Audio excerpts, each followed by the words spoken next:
America के पूर्व राष्ट्रपति बिल क्लिंटन जब भारत आए थे तो ताजमहल को देखने के बाद उन्होंने कहा था, आज मुझे एहसास हुआ इस दुनिया में दो ही तरह के लोग हैं, एक वो जिन्होंने ताज देखा है, दूसरे वो जिन्होंने ताज नहीं देखा होगा। होंगी इस दुनिया में एक से बढ़कर एक खूबसूरत इमारतें, लेकिन ताज जैसी कोई नहीं, क्योंकि इसकी बुनियाद में एक बादशाह ने अपना दिल रखा है। आज इस वीडियो को आखिर तक जरूर देखना। आप ताजमहल के बारे में कई ऐसी बातें जानोगे जो शायद ही आपने पहले कभी सुनी होंगी। नमस्कार, मैं लता रानी, सीज मीडिया के इस वीडियो में आपका स्वागत है।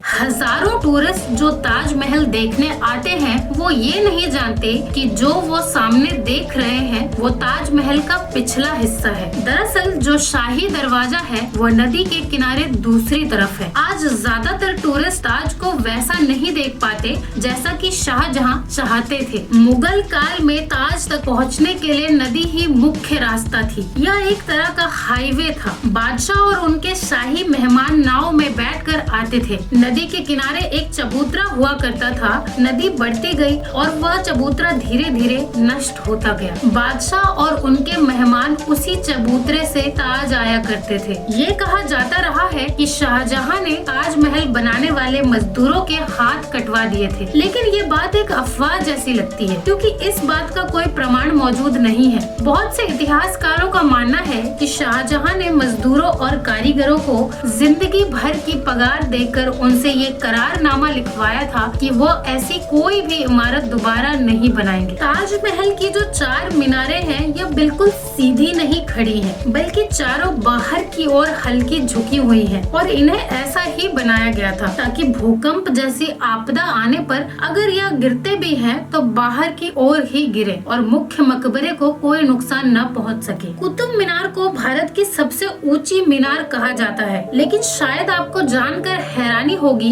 कि ताजमहल की ऊंचाई कुतुब मीनार से भी ज्यादा है। ताजमहल 73 मीटर ऊंचा है जबकि कुतुब मीनार की ऊंचाई 72.5 मीटर है। दुनिया में जितनी भी ऐतिहासिक इमारतें मौजूद हैं उनमें से सबसे सुंदर कैलीग्राफी ताज पर हुई है। जैसे ही आप ताज के बड़े दरवाजे से अंदर जाते हो, दरवाजे पर लिखा यह सुलेख आपका स्वागत करता है। हे आत्मा, तू ईश्वर के पास विश्राम कर, ईश्वर के पास शांति के साथ रहे और उसकी परम शांति तुझ पर बरसे। ये कैलीग्राफी थुलुट लिपि में लिखी है। इसकी कैलीग्राफी को डिजाइन करने वाले का नाम अब्दुल हक था, जिसे ईरान से बुलाया गया था। शाहजहां ने उसकी चकाचौंध कर देने वाली कला को देखते हुए उसे उपाधि के तौर पर अमानत खान नाम दिया था। जिस वक्त शाहजहां बादशाह बने वह मुगल सल्तनत का सबसे सुनहरा दौर था, या यूं कहे शाहजहां का जमाना मुगल हुकूमत की बसंत जैसा था। चारों तरफ अमन और खुशहाली थी। प्रजा के लिए बादशाह का हुक्म ही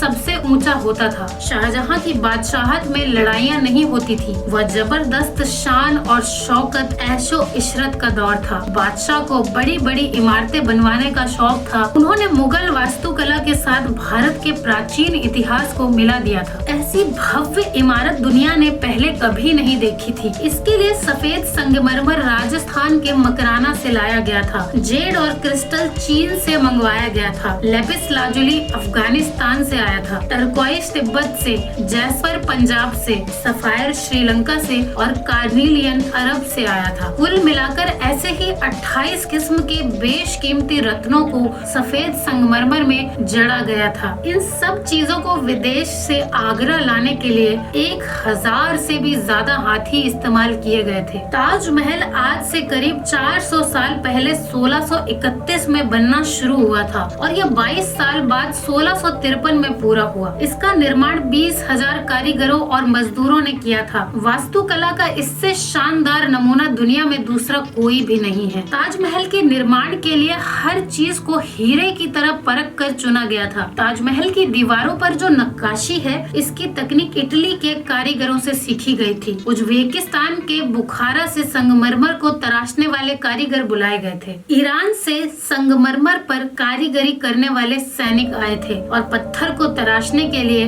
बलूचिस्तान के कारीगरों को बुलाया गया था। 1857 की क्रांति के दौरान अंग्रेजों ने ताज को काफी नुकसान पहुंचाया। उन्होंने लैपिस लेजली जैसे कई बेशकीमती रत्नों को ताजमहल की दीवारों से खोद कर निकाल लिया था। ताजमहल के मुख्य गुंबद का जो कलश है, इसी जमाने में वो सोने का हुआ करता था। 19वीं सदी की शुरुआत में सोने के कलश को बदलकर कांसे का कलश लगा दिया गया। दावे के साथ नहीं कहा जा सकता कि ताजमहल को किसने डिजाइन किया था, लेकिन यह कहा जाता है कि 37 लोगों की एक टीम ने मिलकर ताजमहल का नक्शा तैयार किया था। यह 37 वास्तुकार दुनिया के दूर दूर के कोनों से बुलाए गए थे। ताजमहल की नींव बनाते समय ताज के चारों ओर बहुत से कुएं खोदे गए। इन कुओं में ईंट पत्थर के साथ साथ आबनूस और मेहगनी की लकड़ियों के लट्ठे डाले गए। ये कुएं ताज की नींव को मजबूत बनाते हैं। आबनूस और मेहगनी की लकड़ियों में यह खासियत होती है कि इन्हें जितनी नमी मिलती रहेगी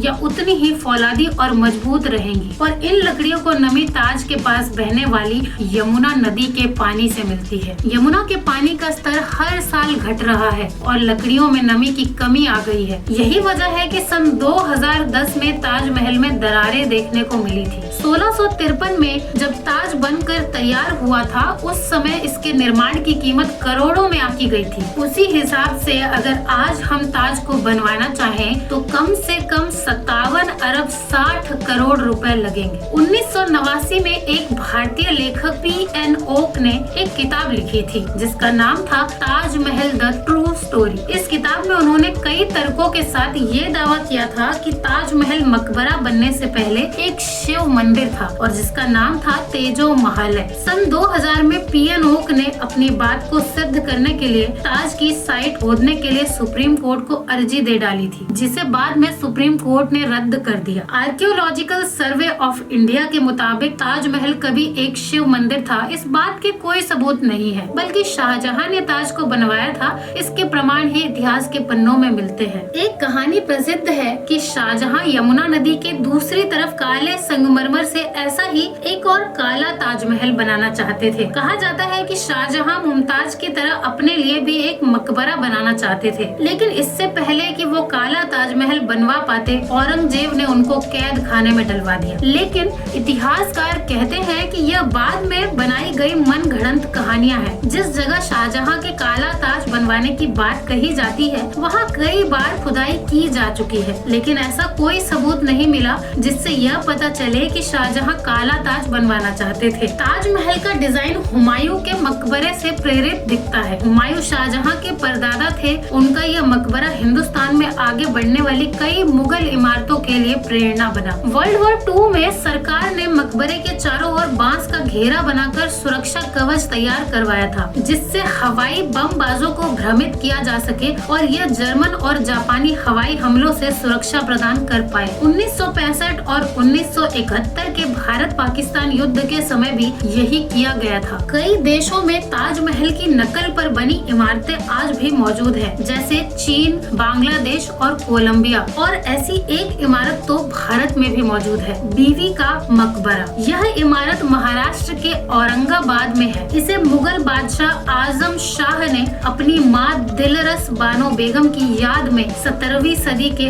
आखिर में बनवाया था। इसे ताजमहल की तर्ज पर बनवाया गया था। इस मकबरे का गुंबद ताजमहल के गुंबद से थोड़ा छोटा है और इसका सिर्फ गुंबद ही संगमरमर का है, बाकी निर्माण प्लास्टर से किया गया है। ताजमहल की सबसे ज्यादा लोकप्रियता इसके निर्माण से जुड़ी अद्भुत प्रेम कहानी की वजह से है। बादशाह शाहजहां ने अपनी बेगम मुमताज महल की याद में इस इमारत को बनवाया था। मुमताज का असली नाम अर्जुमंद बानो बेगम था। शाहजहां ने उन्हें मुमताज महल नाम दिया, यानी महल का सबसे अनमोल रत्न। महज 38 साल की उम्र में अपनी 14वीं संतान को जन्म देते वक्त मुमताज की मृत्यु हो गई। उस वक्त वह बुरहानपुर में थी। अपनी प्रिय बेगम की मृत्यु से बादशाह बेहद दुखी हुए, जैसे उनकी जिंदगी ही तबाह हो गई, और आखिर उनकी याद में शाहजहां ने ताज को बनवाने का फरमान जारी किया। पहले मुमताज को बुरहानपुर में ही दफनाया गया। इसके बाद शाहजहां ने ताज को बनवाना शुरू किया। तब बुरहानपुर से मुमताज के शव को निकालकर जहां ताजमहल बन रहा था, उसके पास एक बगीचे में दफनाया गया। ताजमहल को तैयार होने में 22 साल लग गए। तब तक मुमताज का शव उसी बगीचे में बनाई गई कब्र में ही दफन रहा। बाद में उसे ताजमहल के अंदर मुख्य गुंबद के नीचे दफनाया गया था। शाहजहां का सारा ध्यान ताज को खूबसूरती देने में लगा रहा। इसी बीच शाहजहां के ही बेटे औरंगजेब ने आगरा पर हमला कर अपने ही पिता को कैद कर लिया। शाहजहां से पूछा गया कि वो क्या चाहते हैं, तो उन्होंने कहा कि उनको ऐसी जगह पर कैदी बनाकर रखा जाए जहां से वह सीधे ताज को देख पाए, और उनकी यह ख्वाहिश पूरी कर दी गई। कैद में रहते हुए भी शाहजहां हर वक्त ताज को देखते रहते और वहीं उन्होंने अपनी जिंदगी की आखिरी सांस ली। मृत्यु के बाद उन्हें मुमताज के साथ ही ताजमहल में दफनाया गया। एक हारे थके बादशाह को भी अगर किसी ने गिरने नहीं दिया तो वो मुमताज के लिए उनका बेपनाह प्यार ही था। जिस लगन से प्यार की यह अनोखी निशानी बनकर तैयार हुई, उसकी मिसाल आज पूरी दुनिया के सामने है। कवि रविंद्रनाथ टैगोर ने ताजमहल के बारे में लिखा है, वक्त के गाल पर एक आंसू हमेशा हमेशा के लिए। उन्होंने ताज की छवि वक्त के गाल पर एक थमे हुए आंसू के रूप में बयान की है। शाहजहां जानते थे कि ये दौलत, ये ताकत और ये शानो शौकत एक दिन सब खत्म हो जाएगा। उन्होंने सोचा कि कुछ ऐसी यादगार चीज बनाई जाए जो हमेशा रहे, और शाहजहां ने अपने प्रिय की याद में ताज को बनवाया। आज बादशाह नहीं रहा, उनकी हुकूमत नहीं रही और उसकी सल्तनत को भी खत्म हुए कई जमाने गुजर गए। बस एक ताज ही है जिसने बादशाह की सदियों पुरानी प्रेम कहानी को खुद में संजोए रखा है। प्रकृति की गोद में चांद सी जगमगाती यह भव्य इमारत सदियों से दो प्रेमियों के प्यार की अमर कहानी सुनाती आई है और सदियों तक सुनाती रहेगी। तो इस वीडियो के लिए इतना ही। अगर आपको यह वीडियो पसंद आई हो तो लाइक और शेयर जरूर करना। ताजमहल के बारे में या इस वीडियो के बारे में आपकी जो भी राय हो कमेंट में जरूर बताएं। और अगर आप हिस्ट्री और फिलॉसफी से जुड़े ऐसे ही अमेजिंग वीडियोस देखना चाहते हैं तो चैनल को सब्सक्राइब करके बेल आइकन को प्रेस कर देना। तो मिलते हैं अगले वीडियो में। धन्यवाद।